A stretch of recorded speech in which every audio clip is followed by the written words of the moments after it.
তুমি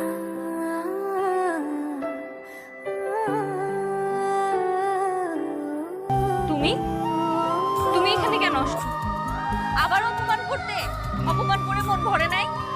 তুমি আমার বস্তি নিয়ে খোঁটা দিছো, তুমি আমার বাবাকে নিয়ে খোঁটা দিছো, তুমি যা ইচ্ছে তাই বলে অপমান করছো, সব মেনে নিছি। কিন্তু তুমি কিভাবে আমার ভালোবাসা নিয়ে বললা? তুমি জানো তোমাকে শুধুমাত্র একটু দেখার জন্য, তোমার ভালোবাসা পাওয়ার জন্য আমি তোমার পেছন পেছন ঘুরঘুর করে বেড়াইছি। কিন্তু তখন তুমি আমার দিকে ফিরেও তাকাও নাই, কারণ আমি একটা বস্তির মেয়ে।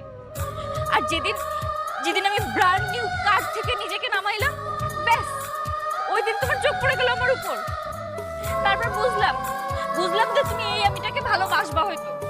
এই জন্য আমি 1,00,000 টাকা ধার নিয়ে তোমার জন্য দামি দামি শাড়ি কিনছি, গাড়ি ভাড়া নিয়ে তোমার সাথে দেখা করতে আসছি। কেন আসছি? তোমাকে পাওয়ার জন্য। ভালোবাসা আমার মিথ্যা ছিল নাকি তোমার মিথ্যা ছিল? তুমি আমাকে ভালোবাসো নাই, আমি তোমাকে ভালোবাসছিলাম। তুমি তো ভালোবাসছিলে আমার বাড়ি, গাড়ি, টাকা পয়সা এগুলোকে। না, আমি তো